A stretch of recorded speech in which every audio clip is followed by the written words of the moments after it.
I do say it quite a bit, but that was some fun little conjecture stuff. But we're going to talk about our way too early predictions for Michigan and Michigan State going into next year. All right, Brad, start off with an easy one. Will Jim Harbaugh be the head football coach of the Michigan Wolverines? Yes or no? Please answer in 15 words or less. Thanks. I don't know. It's impossible to say.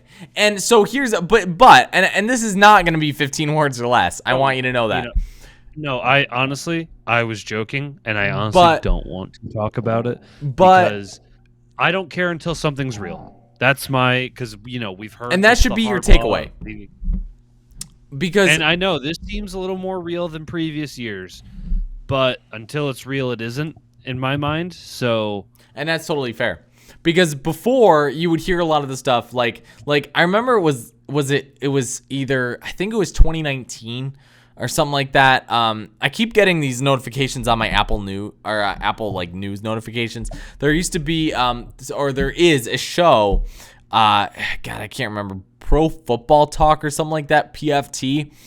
They used to they would talk about it, and they would talk about how Jim Harbaugh to the NFL, Jim Harbaugh to the NFL, Harbaugh looking at the NFL, NFL teams looking at Harbaugh, but they offer no names of any NFL teams that were looking at Harbaugh, zero evidence of anything.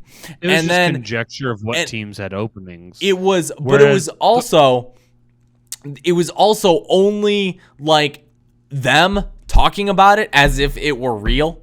And it bugged me because they talked about it like it was credible information. They talked about it as if they were bringing about something that was real or happening or newsworthy, whatever. And it bugged the shit out of me because it wasn't. It was fake and it was wrong. And I was 100% certain that this was, and I know Mike Valeni had talked about this a lot, how he wouldn't be surprised. And he's not saying it was true because I don't want to put words in his mouth. I don't want to put words in my mouth, whatever. But it would not be surprising if those rumors back in 2019, 2020 were sort of a facade to justify re-signing Jim Harbaugh before the 2020 season when he got that massive pay cut. And that was sort of the thing, right? Is you bring up all this hype for him, and then all of a sudden you sign him, and we're bringing in an in-demand coach, and that's kind of what they did. But go on.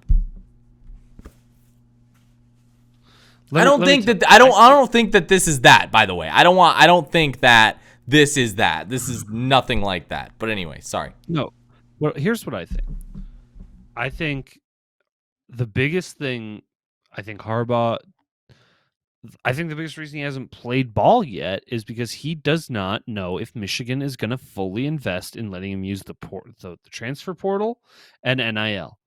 I'm going to be real. If Michigan and Michigan State, I know Tuck's using the transfer portal, but I think they're both very behind the ball on NIL. And if they don't give, if I'm Jim Harbaugh and the university isn't giving me carte blanche to go nuts and do whatever I need to do to get recruits in, including using NIL and including using the portal, I'm out. Because here's the thing, that mountaintop he got to, he'll never get back to it if he can't utilize the same tools that every other school in the country is already utilizing. Texas A&M is paying players, $500 a month or something, $500,000 contracts to come play. If you do not look at what where does Deion Sanders coach Prime? He got the number one recruit in all of college football. The number one recruit in the country. He was the cornerback, and he got him because they basically said, "Here's $1 million, come play for us." So if Michigan isn't giving Harbaugh that to play on the same level playing field as everyone else, I wouldn't come back because I know I'm just going to, continue to fail and be ridiculed and have my legacy tarnish.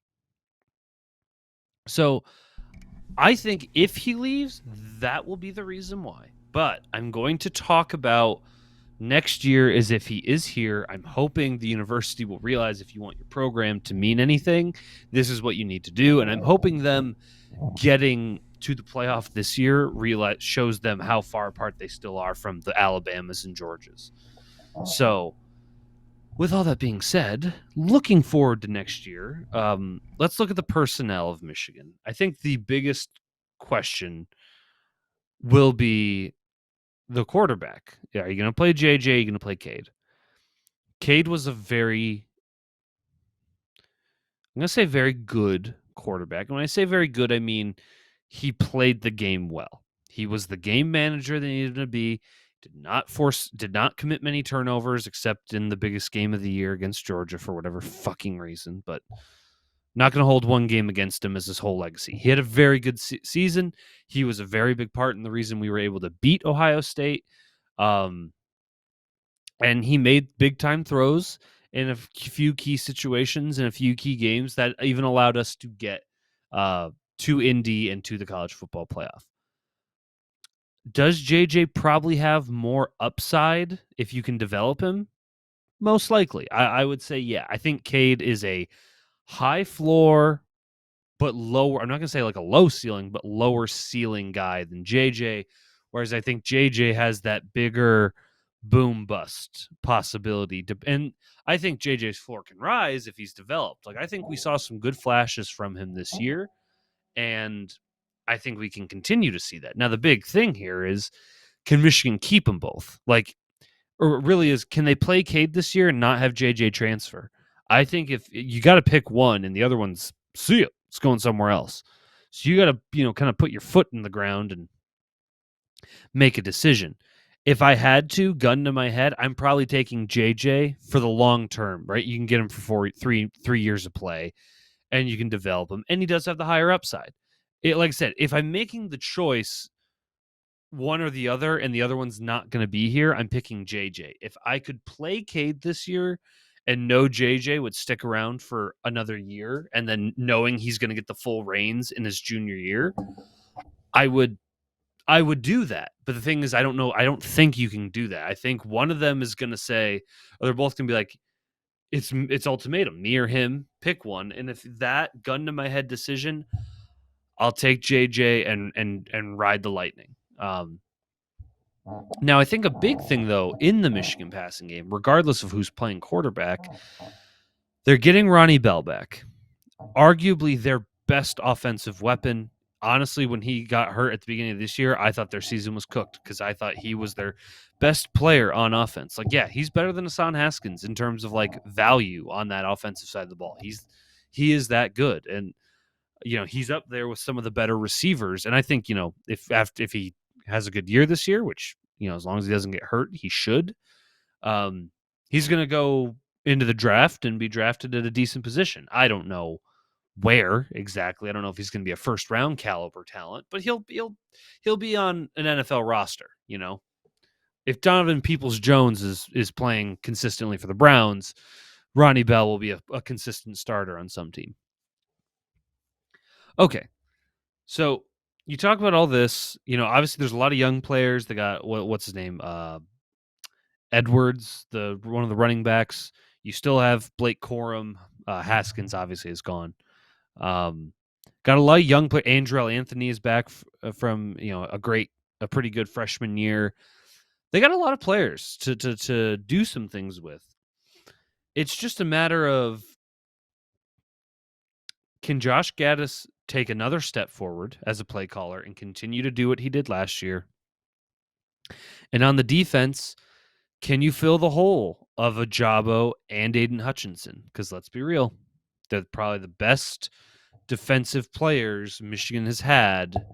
I'm not going to say like since Charles Woodson, but since Charles Woodson, like in terms of just like impact players and like NFL caliber players, they're not nowhere near as good as Charles Woodson. Charles Woodson might be one of the greatest defensive player I've ever seen, if not the greatest defensive player I've ever seen. So, but no, like those are two very, very good players that you're going to have to replace on this defense. And I think their secondary needs some severe revamping. So we're going to have to see what they do. Michigan was very good against the spread this year. I just realized you have this written in the show notes, Brad. Do you mean against the spread offense or the spread in betting? Betting. Okay, I figured it was betting, but I was like, does Brad have an amazing I think breakdown of Michigan defense against the spread no. offense? So I think that what happened was oh no, I was looking at this and I can't remember the specific stat, but Michigan was the best team in the Big Ten against the spread. Obviously, I think they were supposed to get 6 wins or something like that. Ended up winning the Big Ten and getting 11. Obviously, and whatever. But I don't think that Michigan was ever going to lose less than 8. But Michigan State, I think, was like number 2 or number 3, like against the spread. So just kind of like top 2 or 3 for both schools, which I just thought was pretty cool. Right. Yeah, no, and that is a good stat. And I think they could be worse against the spread. I think they could be worse against the spread. Simply because I think they're going to be favored more. They were underdogs a lot this year, or small spreads. I think they're going to be favored more, and I don't think they're going to cover as many spreads as they do. But I do still think this is a team that wins. I think they'll win. God, it's hard to say. I keep bouncing back and forth between 11-1 and 10-2. I'm gonna say 11-1. They're gonna lose one game, most likely I feel like to Ohio State. Sorry, I know they just beat them, but it's a until proven otherwise. Well, right? it's also in Columbus, and the team's gonna be better. CJ Stroud with another year under his belt. Ohio State showed that even though they're losing a bunch of receivers to the draft, they got a ton more coming. Well, and the scariest thing for me about Ohio State is just the team that's coming back. Just because I think it's the defense. The defense is what stands out to me. And I felt like their defense was one of their less. I thought their secondary was not great compared to previous years. Well, so something that I want to remember who broke this down. I think it was Colton Pouncey at maybe it wasn't. I could be giving the credit wrong. Either way, it was an athletic writer, and he had said something about Ohio State and the reason why they had lost that game to Oregon earlier in the year was because Ohio State was utilizing a lot of single high safety, and what they were doing is that was freeing more people up to defend the run. And once they and that's actually one of the reasons why I wasn't sure, and I thought Ohio State, their offense would tear apart Michigan State. Okay, Ohio State's offense versus Michigan State's defense. I knew that was overmatch. Okay, now. I did not anticipate Michigan State doing so poorly against Ohio State's defense, because that's the one part I thought that Michigan State might have some success. And I just wasn't sure, because again, when they had played Oregon before, they had used that single high safety look to defend the run and free up more guys to do that. Now, Michigan State is the first team since Oregon at the time that Ohio State has faced that had a rushing attack of any kind. And again, they had Kenneth Walker III, and I thought that might have allowed Michigan State to do way more offensively, just having him and having Peyton Thorne and having those sorts of weapons on offense. But that did not turn out to be the case, because Ohio State was just overmatched and out-physicalized in every single way.